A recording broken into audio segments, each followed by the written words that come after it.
Gracia y paz del Señor a todos. Alegría poder estar esta mañana con todos los hermanos. Estoy muy contento que vamos a esta mañana tocar un tema muy importante para la iglesia, para todo ser humano, y tiene que ver con lo que un poco el Espíritu Santo estuvo guiando en la primera parte del culto, que es los atributos de Dios, los atributos de Dios. Vamos a ver esta mañana algo acerca de esta materia tan vasta, tan amplia, porque Dios es un Dios infinito y nunca vamos a terminar de conocer a nuestro gran Dios.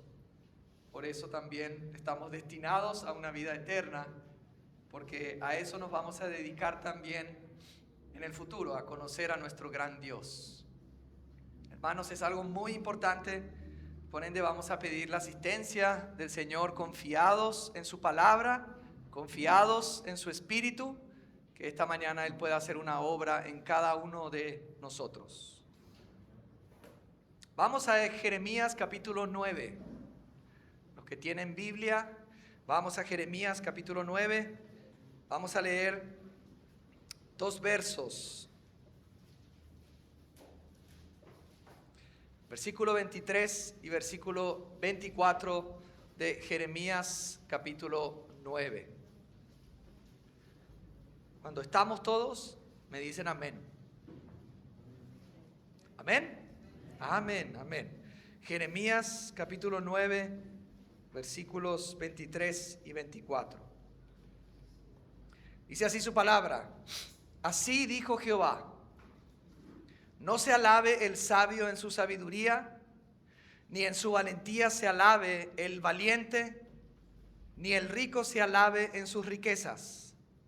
Mas alábese en esto el que se hubiere de alabar, en entenderme y conocerme, que yo soy Jehová, que hago misericordia, juicio y justicia en la tierra, porque estas cosas quiero, dice Jehová. Mas alábese en esto el que se hubiere de alabar, en entenderme y en conocerme. Hermanos, existe solamente una cosa por la cual el ser humano puede gloriarse sin pecar. Solamente una, y es lo que acabamos de leer. La única posibilidad que tenemos como seres humanos para gloriarnos, alegrarnos, alabarnos inclusive, es en el hecho de haber entendido a Dios y haber conocido a Dios. Cuando nos gloriamos, nos alegramos, inclusive nos felicitamos a nosotros mismos de que hemos conocido a Dios, eso es aprobado por Dios. El hombre puede gloriarse en el conocimiento de Dios, porque el conocimiento de Dios es la gloria del hombre. Así que, hermanos, no existe materia más importante que la de conocer a Dios. Y no se trata solamente algo acerca de Dios, sino se trata de conocer a Dios de una forma vivencial, personal, individual, íntima, vivencial. Eso es lo que se trata. El hermano Paul Washer muchas veces trae esta historia de un hombre que va a la Casa Blanca y dice al guardia: yo tengo una entrevista con el presidente de los Estados Unidos, quiero pasar. Entonces van a averiguar y después de un momento vienen y le dicen a este varón: mira, es una pena, pero no te va a poder recibir. ¿Y por qué no me va a poder recibir? Si yo a él le conozco. Sí, pero él no te conoce a vos. Cuando conocemos a Dios, de verdad, Él también nos reconoce a nosotros.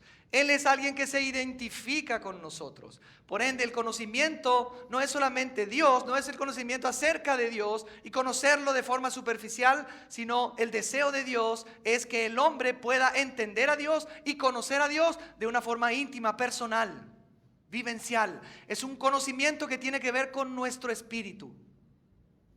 Jesús le dijo a la mujer samaritana: Dios es espíritu y los que le adoran, es necesario que lo adoren, que lo sirvan, que lo conozcan en espíritu y en verdad. O sea, tiene que ver con nuestro corazón. No tiene que ver solamente con algo mental. No tiene que ver con algo que nos contaron de Él, sino algo que yo he experimentado en mi propio corazón. En esto alábese el que ha de alabarse, en entenderme y en conocerme. En el Evangelio de Juan, el mismo Señor Jesús nos da una definición de lo que es la vida eterna. ¿Y saben cómo la define el Señor Jesús? En el capítulo 17, al versículo 3, Jesús dice: y esta es la vida eterna, que te conozcan a ti, el único Dios verdadero, y a Jesucristo a quien has enviado. Hermanos, estamos delante del tema de los temas, delante del tema por excelencia, que es el conocimiento de este Dios único y verdadero, que, como decía nuestro hermano Carlos, existe y subsiste en tres personas: Dios el Padre, Dios el Hijo y Dios el Espíritu Santo. En esto consiste la vida eterna, y cuando conocemos a ese Dios, entramos en esa dimensión de la eternidad, porque Él es eterno.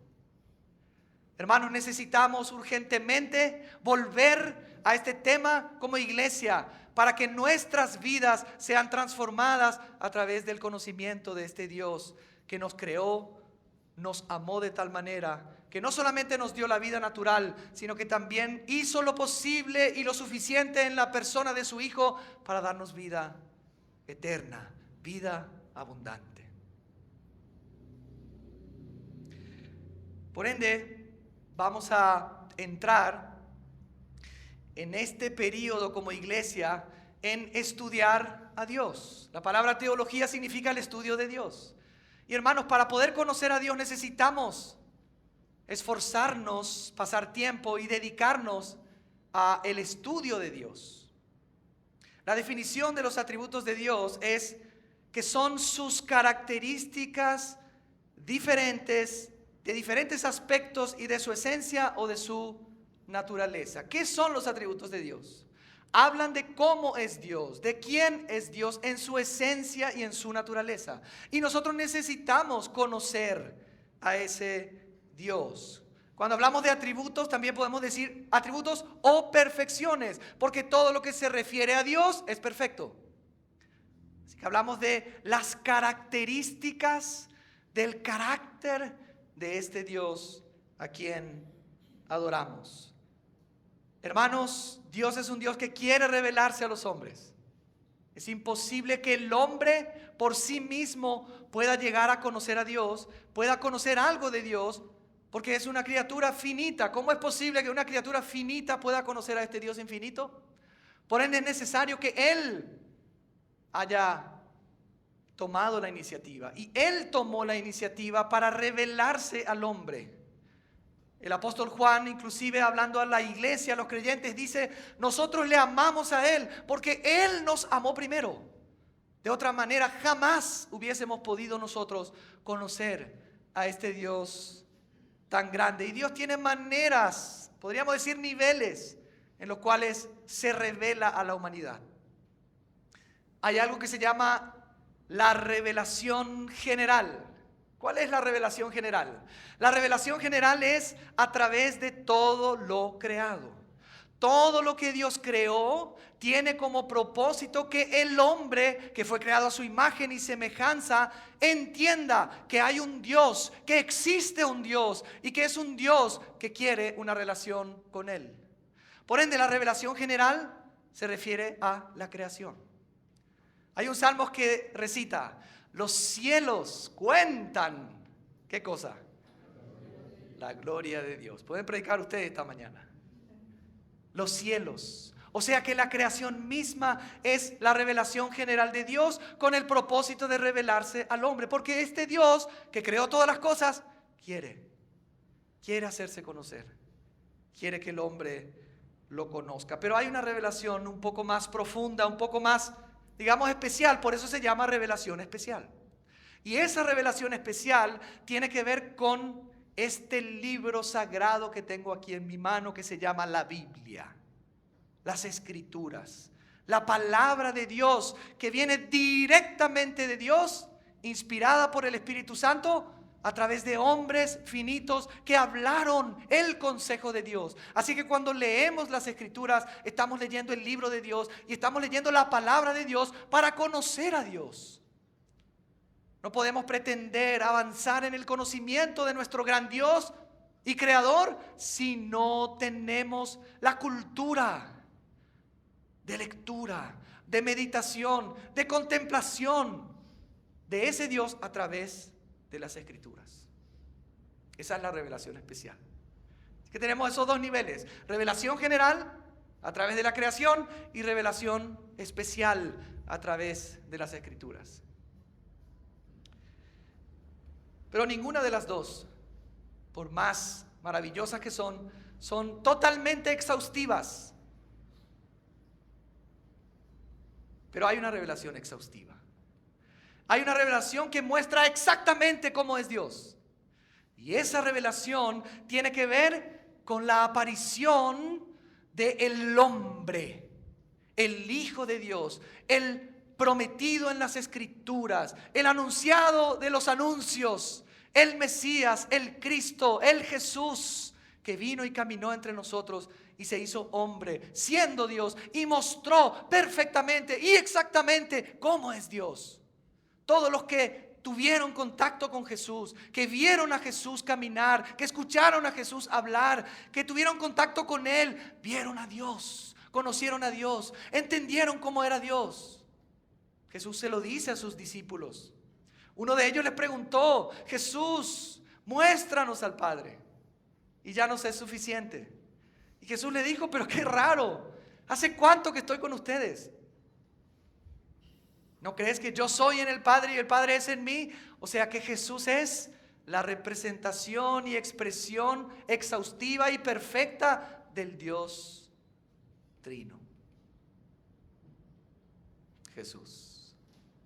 La palabra dice que el Dios invisible tiene una imagen y se hizo visible a través de su imagen, que es Cristo Jesús. Cristo es la imagen del Dios invisible y Él es la revelación exhaustiva de Dios. Por eso el autor a los Hebreos dice que Dios anteriormente nos habló de diferentes maneras y en varias formas, pero ahora nos habló a través de ¿quién? De su Hijo. Así que necesitamos, hermanos, contemplar la creación para conocer a Dios, estudiar las Escrituras, pero experimentar a Jesús, la revelación de Dios, por medio del Espíritu Santo, la tercera persona de la Trinidad. Hermanos, en los atributos hay algunos atributos que son absolutos y otros que son relativos.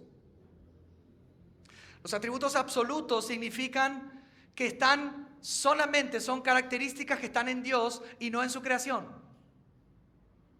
Y por ende no son comunicables. Los atributos absolutos no son comunicables, o sea, son incomunicables. Se definen y se diferencian en dos: los comunicables y los no comunicables. Hay una diferencia sustancial entre el creador, que es Dios, y la creación. La creación depende de su creador, pero el creador no depende de la creación. Esa es una de las características de Dios y es la aceidad de Dios, la autoexistencia de Dios. Dios no depende de nadie. Dios no necesita de nadie. Esa característica es solamente de Dios. Pero hay otros atributos que son relativos y que también son comunicables porque también participa su creación de esos atributos y son comunicables en cierta medida, obviamente. El amor, la paciencia, la bondad, la justicia de Dios son atributos comunicables a cada uno de nosotros en cierta medida. Así que ahí vemos las dos clasificaciones de los atributos de Dios. Pero esta mañana, hermanos, yo quería concentrarme en tres aspectos o tres efectos que tiene en nuestras vidas que resultan del conocimiento de Dios. Vamos a responder a esta pregunta. ¿Qué es lo que produce el conocimiento de Dios en nuestras vidas? Y vamos a ver tres cosas. Cuando nosotros conocemos a Dios, ¿qué produce eso en nosotros? Hermanos, ¿cuántos quieren conocer a Dios? ¿Cuántos queremos conocer a Dios? ¿Cuántos queremos profundizar en el conocimiento de Dios?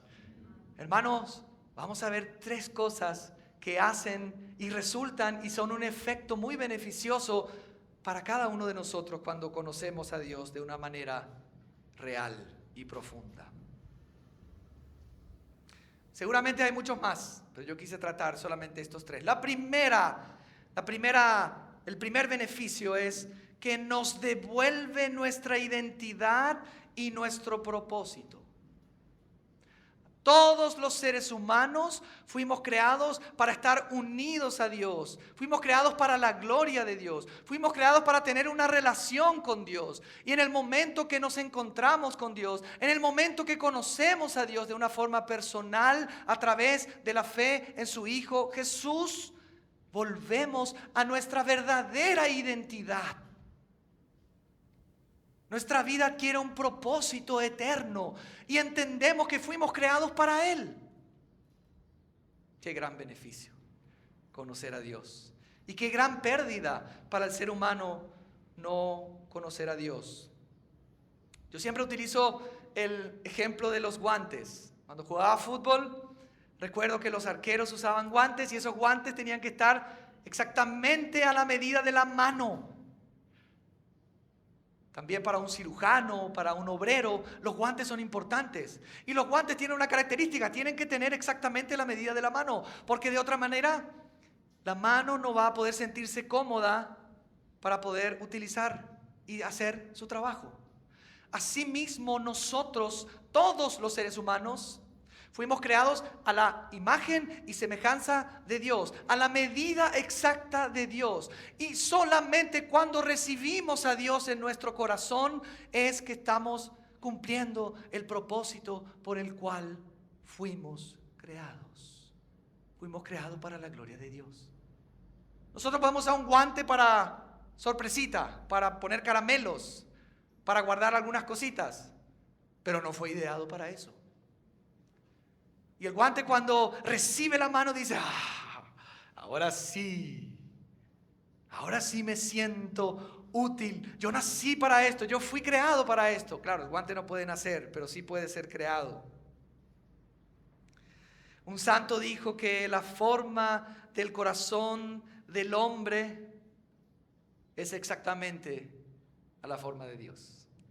Y solamente Dios puede llenar ese vacío. Hermanos, en el corazón del hombre hay una necesidad intrínseca de lo divino, de Dios, de lo eterno. Y hasta que no experimentamos a Dios en nuestras vidas, estaremos vacíos de lo más esencial, vacíos de Dios.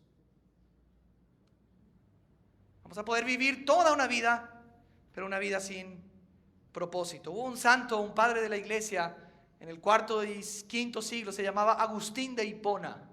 Él escribió un libro que se llaman Las Confesiones de Agustín. Lo leí, es un libro extraordinario porque él prácticamente está contando su experiencia de su vida pasada y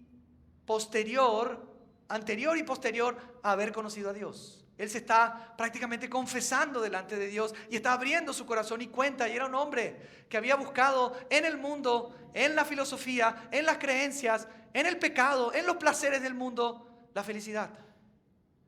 Pero nada pudo llenar el corazón de Agustín. Y Agustín en este libro de confesiones dice algunas frases y una de esas es la siguiente. Agustín dice así: Dios conoce lo más profundo de nuestro ser. Es Él quien lo ha moldeado con sus propias manos. También dice Agustín: nos creaste para ti y nuestro corazón andará siempre inquieto mientras no descanse en ti. Agustín también dice así: el descanso y el sentido de nuestra existencia solo se verá saciado en Dios. Si esta mañana estás aquí y aún no has experimentado una plena satisfacción en tu vida, es porque no tenés a Dios en tu corazón. Porque solamente Dios puede dar un sentido y un propósito que te va a satisfacer plenamente, porque fuiste creado para Dios, fuiste creado por amor y fuiste creado para estar unido a Dios. Yo sé que el pecado se introdujo entre nosotros y Dios, pero Dios no desistió de su plan original para con el hombre. Y si el hombre se vuelve a Dios, se vuelve a ese plan, se vuelve a esa su identidad de ser hijo de Dios, de estar con Dios. Así que esta mañana te digo y te suplico, vuelve a tu Creador, vuelve a aquel que te dio la vida para encontrar en Él una plena satisfacción.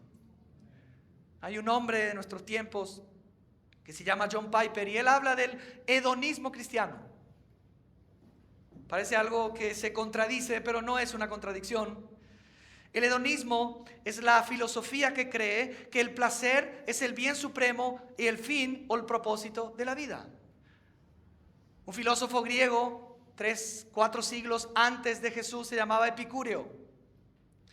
Y Epicúreo creía que efectivamente el, fin último del hombre y el bien supremo es la búsqueda de la felicidad y los placeres. Ese es el hedonismo, claro, sin Dios. Y hay gente que vive así, ¿sí? Bebamos, comamos, busquemos la felicidad, porque mañana moriremos, porque al fin y al cabo no hay vida después de la muerte, y esta vida, su único principal propósito es ser felices y experimentar placer. Ese es el hedonismo. Pero John Piper dice que el hedonismo cristiano es la convicción de que el objetivo final de Dios en la creación, que es su gloria, Dios creó todas las cosas para su gloria, y el principal deseo y más profundo de los seres humanos, que es ser felices, son uno y el mismo, porque Dios es más glorificado en nosotros cuando estamos más satisfechos en Él. No es que nosotros como seres humanos tenemos que elegir, si voy a vivir para la gloria de Dios, entonces voy a vivir una vida triste. O elijo la felicidad del placer y estoy lejos de Dios, o estoy viviendo para la gloria de Dios y voy a tener una vida triste, aburrida y sin placeres. Ese es un engaño de Satanás. No le creas a esa filosofía hedonista, humanista y una filosofía que no viene de Dios, que no está basada en las Escrituras. Porque Dios es mayormente glorificado en nuestras vidas en la medida que nosotros hermanos, estamos gozosos y satisfechos en Él. Mientras más nos gozamos en Dios, mientras más Él es nuestra satisfacción, mayormente Dios es glorificado. El hedonismo cristiano afirma que la vida cristiana debe ser la búsqueda del máximo gozo en Dios. El Salmo 16:11 dice así: en tu presencia hay plenitud de gozo y delicias a tu diestra para siempre. El Salmo 37:4 dice: deleítate a sí mismo en Jehová y Él te concederá las peticiones de tu corazón. Nosotros nos gusta la segunda parte, ¿verdad? Él te concederá las peticiones de tu corazón. Aleluya. Pero no vemos la primera parte. El salmista, inspirado por el Espíritu Santo, entona este canto y lo escribe y dice: deleítate a sí mismo en Jehová. Si nos deleitamos en Jehová, si nuestro corazón está buscando el deleite solamente en Jehová, es un corazón que va a pedir solamente cosas que agradan a Dios, que glorifican a su Hijo, y por ende las obtendremos. Que Dios nos guarde de nuestro corazón perverso, obstinado y engañoso, y que nos ayude a que podamos hacer que nuestro corazón nuevo palpite por Él, y que podamos pedir después de habernos deleitado en Jehová. ¿Cuál es el primer beneficio de conocer a Dios? Volvemos a nuestra identidad, y en Dios nuestra vida adquiere un propósito eterno, glorioso, y nos hace felices, gozosos, satisfechos. Pablo, hablando a los ancianos de la iglesia en Éfeso cuando se encontraba en Mileto, en Hechos capítulo 20, dice, de nada hago caso, no me interesa mi vida, con tal, dice Pablo, que acabe mi carrera con gozo. Hermanos, no es solamente acabar la carrera, sino con gozo. ¿Te deleitas en Dios? Porque a veces pensamos, no, ya estuve ahí en la reunión, ya hice la oración, ya estoy ahí, ya cumplí. Pero Dios no se glorifica así. Dios se glorifica cuando nosotros le buscamos a Él y predicamos el Evangelio y hacemos lo que Él nos llamó a hacer con gozo. Con el gozo dado por el Espíritu Santo. Pablo aprendió a contentarse cualquiera fuese su situación, porque él aprendió a conocer a Dios. Se encontró con ese Dios que lo creó y Dios era para Pablo no solamente momentos de alegría, era su vida, era su gozo. Amén, hermanos. ¿Cuántos quieren experimentar eso? Amén, aleluya. El segundo beneficio que encontramos al conocer a Dios. El segundo beneficio es que nos transforma, nos lleva de vuelta a la imagen perfecta del Hijo de Dios en quien fuimos creados, que se distorsionó en la caída. En 2 de Corintios capítulo 3 al versículo 18, Pablo está escribiendo a los corintios y en su segunda epístola capítulo 3 verso 18 dice así: por tanto, nosotros todos, mirando a cara descubierta como en un espejo la gloria del Señor, somos transformados de gloria en gloria en la misma imagen como por el Espíritu Santo. Hermanos, como creyentes, el conocer a Dios nos santifica, nos hace cada vez más semejantes a Él. El hermano Tozer, en su libro Los Atributos de Dios, decía que él quería en este mundo y ahora aprender a conocer profundamente todo lo relativo al cielo. ¿Cuál es la mentalidad del cielo? ¿Cuál es la manera en que se habla en el cielo? Ya que el cielo es su patria celestial y el lugar donde estará para siempre. Hermanos, yo digo esto: ninguno que no desee el cielo ahora y hoy estará en el cielo mañana. El cielo es un lugar para los que quieren ir, así como el infierno es un lugar para los que quieren ir a ese lugar. No es que una persona vivió su cristianismo en la tierra y va al cielo y va a encontrar, pero esto no es divertido, esto no me gusta. No, se va a deleitar. ¿Por qué? Porque él aprendió en esta vida y en este momento, a través de esa obra poderosa de Dios en su corazón del nuevo nacimiento, a tener nuevos deseos, deseos de piedad, deseos de conocer a Dios, deseos de vivir una vida santa. Una de las características de los ancianos debe ser que su deleite sea Dios, que sea amante de la justicia, amante de las cosas de Dios. No solamente que cumpla, hombre recto. Hermanos, si nosotros salimos, hoy está medio nublado, ayer también, salimos afuera y decimos, creamos que el sol está ahí arriba, porque el sol está arriba, ¿verdad? Y nos vamos a deleitar y nos vamos a broncear. Si está todo nublado, lluvioso, oscuro, ¿qué necesitamos también? Que se abran los cielos y que sintamos los rayos del sol que calientan nuestro cuerpo. Hermanos, la vida cristiana no es solamente creer y conocer con la cabeza, sino creer y conocer con el corazón. Nuestros corazones necesitan arder por Dios apasionadamente, y eso se está perdiendo en la medida que avanzamos en el conocimiento de Dios, en la medida que conocemos cada vez más a ese Dios que se reveló a nuestros corazones y estudiamos las Escrituras. Su Espíritu arde en nosotros y nosotros ardemos por Dios y somos transformados. ¡Qué beneficio tan grande! Es al mirar y contemplar la hermosura de Dios, la grandeza de Dios y conocer sus atributos que somos transformados. Las últimas palabras del apóstol Pedro en su segunda epístola concluyen haciendo una exhortación. Él dice a todos los creyentes: antes bien, creced en la gracia y en el conocimiento de nuestro Señor y Salvador Jesucristo. En la medida que conocemos a Dios, somos transformados. Pero hay un tercer beneficio, amados hermanos. Y el tercer beneficio, hermanos, es algo muy importante. Tercer cosa que hace que una persona conozca a Dios, que la iglesia conozca a Dios, es que nuestra misión, nuestra tarea de evangelizar mejora. Ya no evangelizamos como antes. Nuestra evangelización es fiel al evangelio porque presentamos a un Dios que es revelado y conocido por nosotros en las escrituras y es más efectiva. Los que no conocen a Dios evangelizan mal.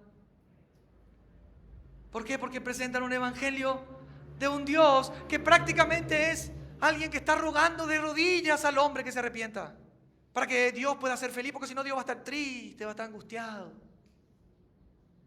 Hermanos, la verdad es que no conocemos a Dios. No conocemos a Dios.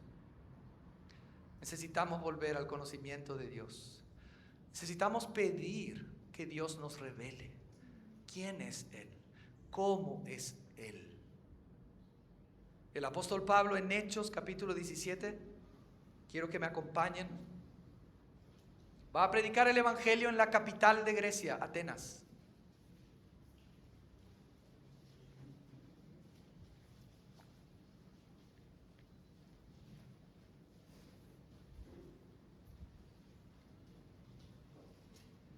Los atenienses se dedicaban prácticamente todo el día, como dice en el versículo 21 del capítulo 17,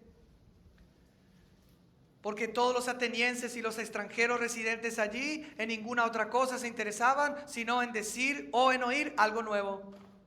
Ellos querían escuchar algo nuevo. Ahí estaban los epicúreos, estaban los estoicos, estaba la filosofía griega, estaba el humanismo y había muchísima idolatría en la ciudad. Pablo llega a Atenas, su corazón arde, llora su corazón porque ve una entera ciudad entregada a la idolatría sin conocer a Dios.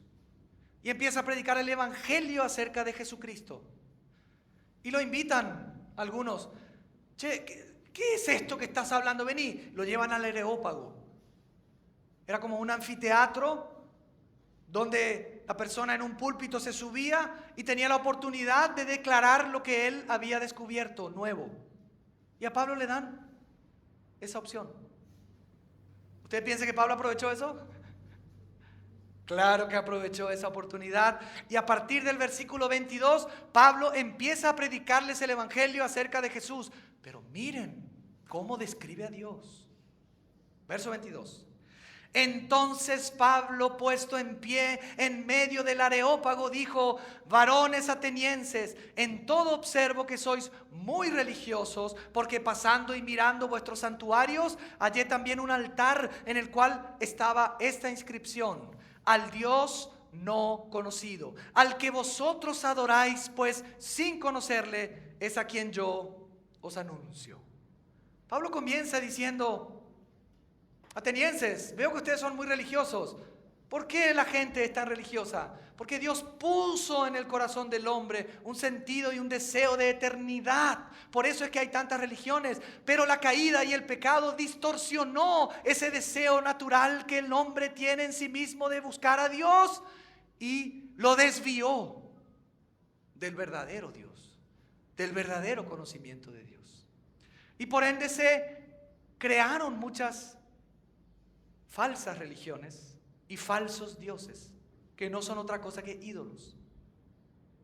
Y Pablo dice: veo que sois muy religiosos. Hasta encontré un altar con un cartelito que decía: al Dios no conocido. Bueno, a ese Dios que ustedes adoran sin conocer, yo les voy a anunciar, yo les voy a revelar quién es el Dios verdadero. No es que Pablo está diciendo: ustedes están adorando a ese Dios verdadero sin saber que es el verdadero. No, Pablo está diciendo lo contrario, exactamente lo contrario. Pablo está mostrando y denunciando a los atenienses que esa práctica de adorar al Dios no conocido no está bien, y ahora les habla del Dios verdadero, del único Dios que Pablo conocía.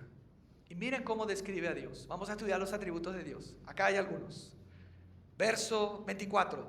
El Dios que hizo el mundo y todas las cosas que en él hay, siendo Señor del cielo y de la tierra, no habita en templos hechos por manos humanas, ni es honrado por manos de hombres, como si necesitase de algo, pues Él es quien da a todos vida y aliento a todas las cosas. Dios no habita, dice Pablo, en templos hechos por manos humanas, ni es honrado como si Él necesitase de los hombres. Porque ustedes tienen que saber que en aquella cultura, cuando se hacía un altar a un Dios, se le daba comida, se le ofrecía cosas. Y Pablo comienza diciendo primeramente que Dios es el creador del mundo y todas las cosas que en él hay. Dios es el creador. Tozer dice en su libro que Dios es la causa no causada. Todo tiene una causa, pero el único que no tiene una causa es Dios. Dios es el origen nunca jamás originado. Dios no tiene comienzo. Dios no tiene un comienzo y un final. Dios no tiene una disminución o un aumento. Dios es el Todopoderoso y ha siempre existido en sí mismo. Y a partir de Él las cosas surgen. Porque Él quiso crear las cosas según su propia voluntad. Y Pablo lo pone en claro. Él es el creador del mundo y de todas las cosas que hay en el mundo. Así predicamos el Evangelio. Y dice que es el Señor, el Curios o el Kyrios, en el cielo y en la tierra. ¿Cuál es ese atributo? La soberanía de Dios. Él es soberano. Pablo está describiendo al Dios verdadero como el creador de todas las cosas y como el soberano, tanto en el cielo como en la tierra.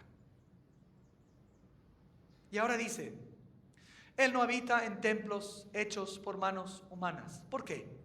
¿Por qué Dios no puede habitar en un templo hecho por mano humana? ¿Por qué? Porque Dios es infinito. Esta es la infinitud de Dios. Un templo, ¿cómo puede contener a Dios? Es imposible. El hermano decía que el universo creado por Dios es como si fuese un balde que es lanzado en el medio del mar y está lleno de agua. Dios está en todo su universo, pero ese balde no contiene todo el agua. Imagínense todo el agua del océano que está alrededor de ese balde.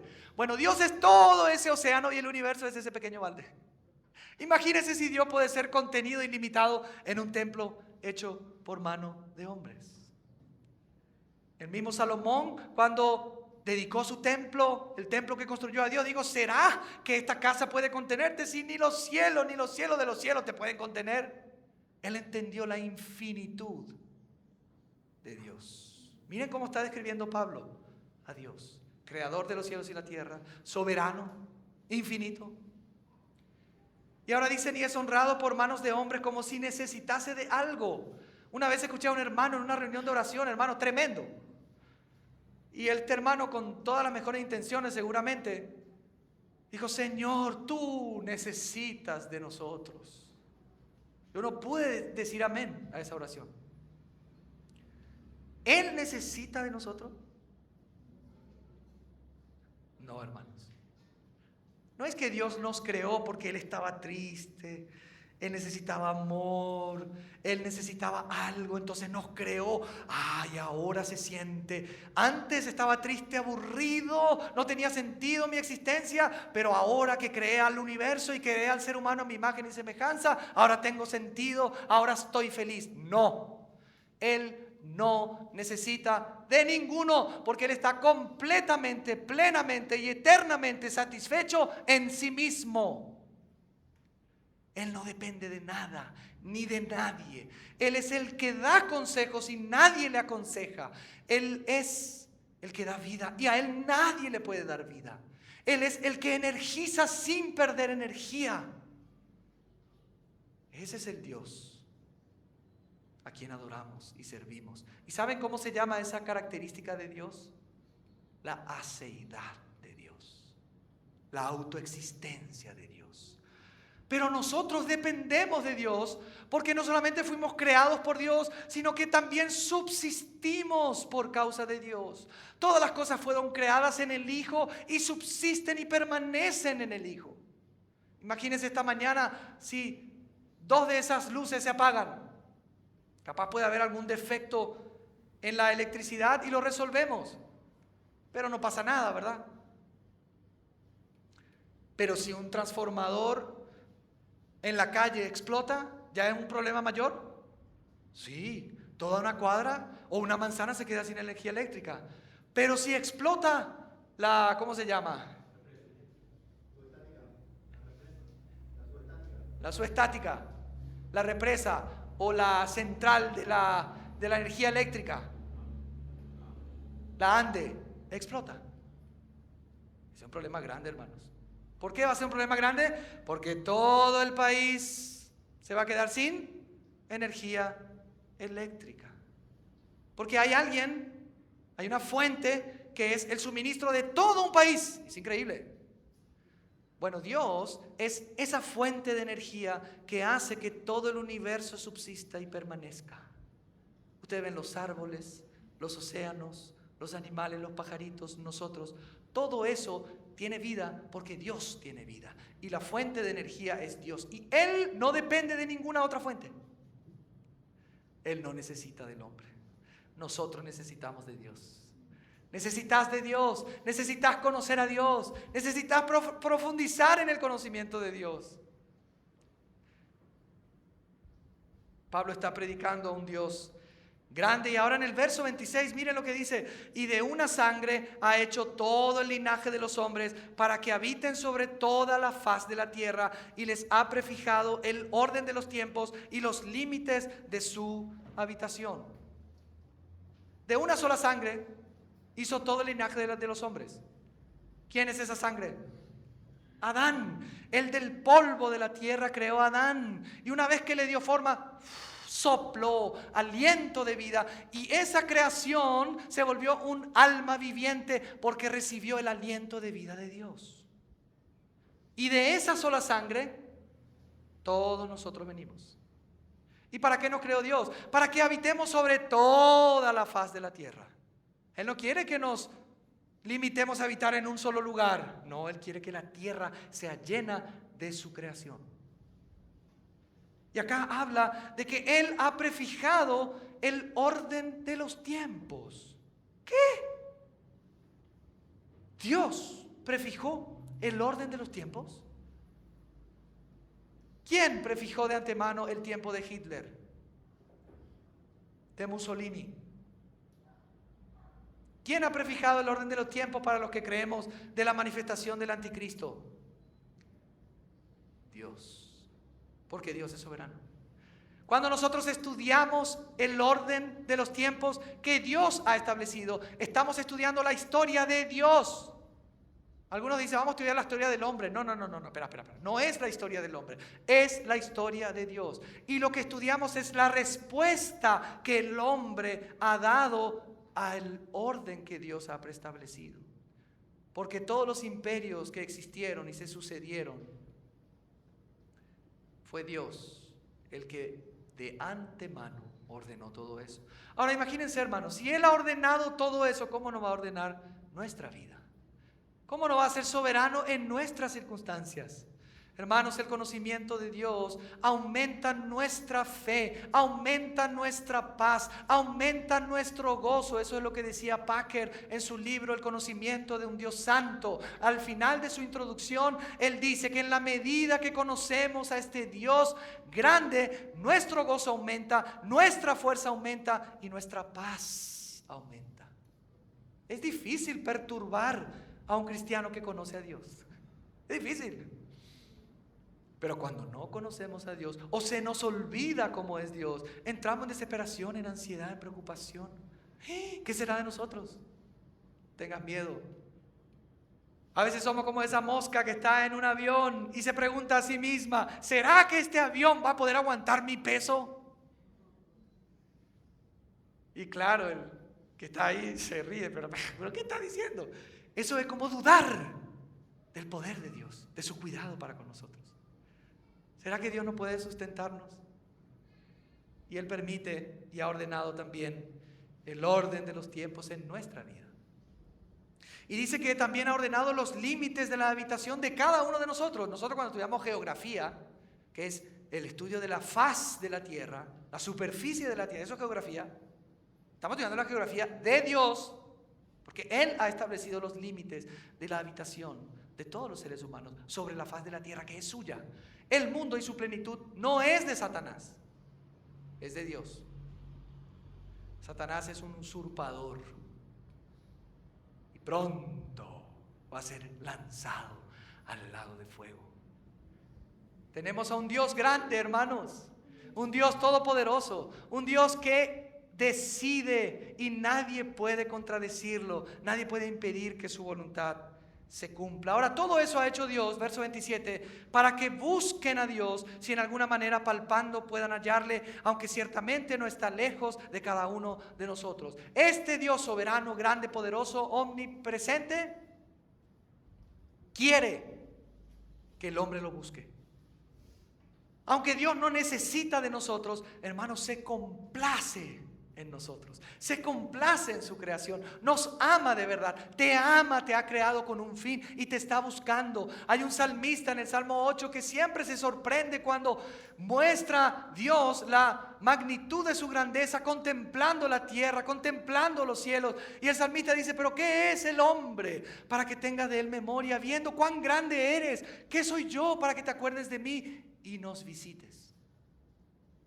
Pero Dios nos visitó porque piensa en nosotros. Él se interesa por vos, se complace en el hombre y quiere que el hombre lo busque. Y Dios no está lejos de nosotros. Hay un aspecto, hermanos, del atributo, hay un atributo de Dios que se llama la inmanencia de Dios. ¿Qué es la inmanencia de Dios? La inmanencia de Dios tiene que ver con que Dios permea todas las cosas. Dios está presente, Dios está cerca de todos. Dios está en este lugar.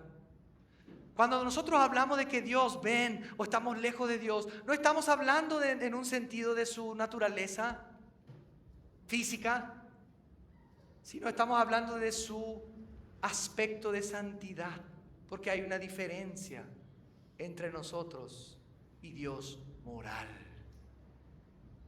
En ese sentido sentimos que Dios está lejos. ¿Sabe por qué a veces no sentí la presencia del Señor? Porque estás mirando cosas que no convienen. Estás, para las mujeres, exponiendo constantemente tu cuerpo para ser de tropiezo para otros. Estás, los varones, coqueteando con una mujer que no es tu esposa. No estás pagando los impuestos. Estás mintiendo y robando. Le mentís a tu esposa, a tus hijos. Ves pornografía. Por eso sentís la lejanía de Dios. Porque Dios está cerca de aquellos que son santos y se santifican. Dios está presente, pero no está aprobando lo que estás haciendo. Por eso hay una lejanía en un sentido moral. Pero empezá a santificarte, empezá a luchar contra los pecados. Y vas a ver, vas a experimentar la cercanía de Dios, la presencia de Dios. Vas a ser más feliz. Pero necesitamos luchar. Esta semana tuve un hermano que me dijo: hermano, estoy luchando con un pecado. Quiero que bajemos una aplicación para que cada vez que yo voy a ver una página que no honra a Dios, te salga a vos la notificación y vos también la veas. No la página, la notificación. Yo le dije: wow, vos querés hacer bien las cosas. Parece que querés conocer a Dios de una manera más profunda, porque querés limpiarte. Y como no estás pudiendo vencer solo, estás pidiendo ayuda. Gloria a Dios, porque el Señor está produciendo cambios en nuestro ser. El Señor quiere que le busquemos, pero sin santidad nadie verá al Señor. Amén. Queremos una iglesia que conozca a Cristo. Él está cerca, en Él vivimos, nos movemos, somos, como algunos de vuestros propios poetas también han dicho, porque linaje suyo somos linaje de Dios. No todos somos hijos de Dios, pero todos somos linaje de Dios. En un cierto sentido somos hijos de Dios todos, en un sentido creacional. Dios es el Padre de todos los espíritus, el creador del ser humano. Pero si uno quiere nacer de nuevo para ser parte de la familia de Dios, la iglesia necesita arrepentirse de sus pecados y volver a Dios a través de depositar su fe en Jesús, para ser hecho un hijo de Dios. Por eso en el verso 29 Pablo, después de haber presentado a este Dios soberano, todopoderoso, inmanente, trascendente, dice así en el verso 29, siendo pues linaje de Dios, no debemos pensar que la divinidad sea semejante a oro, plata, piedra, escultura de arte y de imaginación de hombres. Pero Dios, habiendo pasado por alto los tiempos de esta ignorancia, miren lo que dice Pablo, ahora manda a todos los hombres y en todo lugar que se arrepientan, por cuanto ha establecido un día en el cual juzgará al mundo con justicia por aquel varón a quien designó, dando fe a todos con haberle levantado de los muertos. Este Dios que te creó, que gobierna los tiempos, que es soberano sobre toda la creación, este es el Dios que manda a todos los hombres y en todo lugar que se arrepientan. Arrepiéntete de tus pecados. Arrepiéntete de haber dado las espaldas a tu Creador. Arrepiéntete de haber vivido una vida independiente de Dios. Porque Dios, que es todas estas cosas, también es un Dios de amor y de gracia, que quiere una relación contigo. Vuelve a Dios esta mañana. Vuelve a su corazón. No rehuses más. No dejes pasar más el tiempo. Porque acá vemos otro atributo de Dios. El otro atributo de Dios es que Dios es un Dios justo. La justicia de Dios no se contradice con su misericordia y gracia. Y la justicia de Dios requiere que alguien tenga que pagar por los pecados. Y Él ha establecido un día en el cual juzgará al mundo con justicia. ¿Cuál es ese día? Es el día del regreso de Jesucristo el Señor, porque ha designado a ese varón que vino a morir, pero que resucitó de entre los muertos, para que sea el juez de los muertos y de los vivos. Dios va a juzgar a todos. ¿Y saben cuál es la demostración de que Jesús es el juez de todos? Bueno, es que Dios lo levantó de los muertos.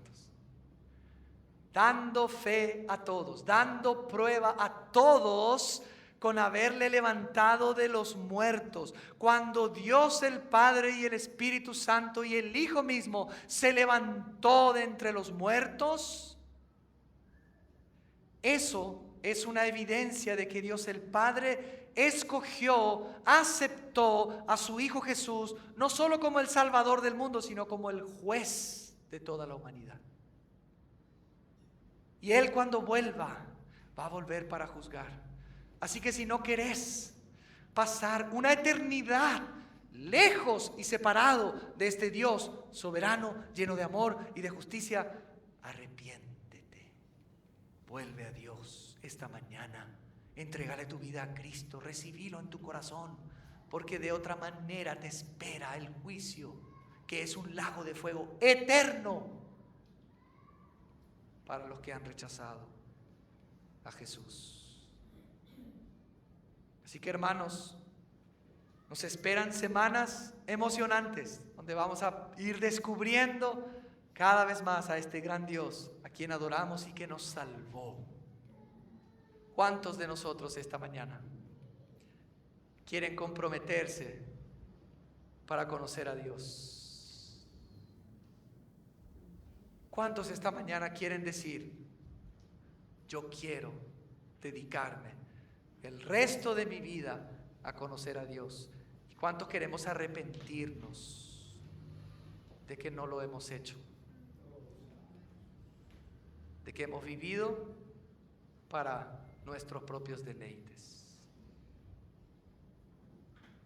¿Cuántos quieren hacerlo? Voy a pedir que levanten la mano. Pero no, esperen. A veces levantamos la mano muy rápido. ¿Cuántos esta mañana quieren cambiar su vida y quieren dedicarla al conocimiento de Dios.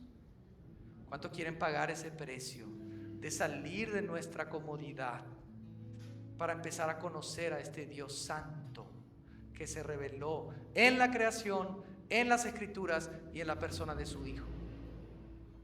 Porque ese es el propósito más elevado. Esa es la materia más importante para el ser humano. ¿Cuántos queremos conocer más de Dios? Y estamos dispuestos esta mañana a negarnos, a dedicar, a cortar tiempo con otras cosas para dedicarlo al Señor y a la búsqueda de su rostro, a contemplar al Señor de gloria. Eso te va a transformar, eso te va a cambiar. Vas a vivir una vida diferente. Ya no más angustias, ansiedades, miedos inútiles. Ya no más. Porque Él es tu fuerza. Él es el que te va a dar la necesaria gracia cada día para enfrentar cada situación. Ya no más con rencores que nos impiden perdonar a los otros que nos hirieron.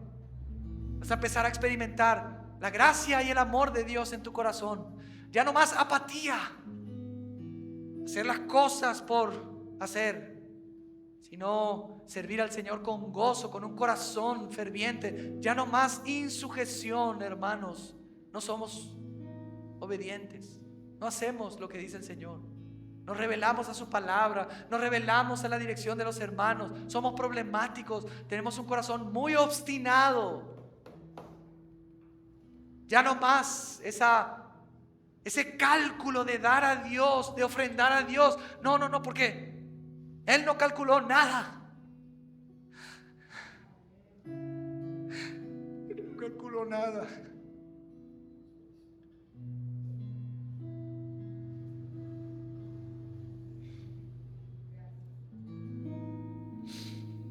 Se dio completamente. No dudó un minuto de venir a salvarnos.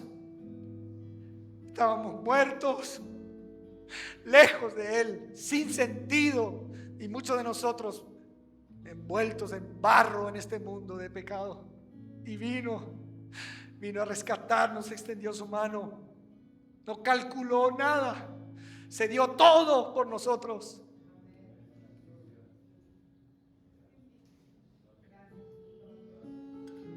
¿Cuántos quieren dejar una vida que no agrada a Dios?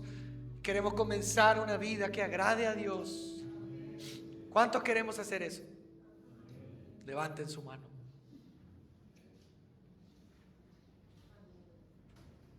Todos los que hemos levantado la mano, ¿qué les parece si nos arrodillamos ante el Señor de gloria? Él es digno de que terminemos esta noche, esta mañana, arrodillados ante Él. Vamos a orar. Cuando nos levantemos, queremos levantarnos diferentes. Queremos cambiar, Señor, en esta mañana oramos. Te pedimos perdón, Señor. Señor, mira con tus ojos de amor esta mañana a tu iglesia, Señor.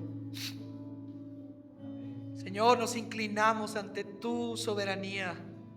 Reconocemos que tú eres el Dios que nos amó, nos creó y que quiere revelarte a nosotros. No queremos seguir viviendo como antes. Nos negamos este día a seguir viviendo de una manera que no te honra, sin invertir nuestras vidas para conocerte, Señor. Señor, revélate a nosotros. Señor, acércate, tus ojos de amor, con tu mano de amor, ponla sobre nuestras vidas. Nos arrepentimos de nuestro corazón duro, Señor. Queremos ser distintos y de hoy en adelante servirte, Señor, gastarnos para ti, para tu gloria, para tu reino. Nos arrodillamos ante ti, ante tu gloria y tu majestad. Escucha nuestros ruegos esta mañana, Señor, y bendice a tu iglesia. Señor, y salva la vida de aquellos que hoy no te tienen. Toca sus corazones esta mañana, Señor. Gana sus vidas para ti, Señor. Que haya salvación esta mañana. Nos volvemos a ti, Jesús. Oh, Señor. Gánanos para ti, Señor. Aquí estamos para ti, Señor Jesús. En el nombre de Jesús oramos, Señor. Amén, Señor Jesús. Aleluya.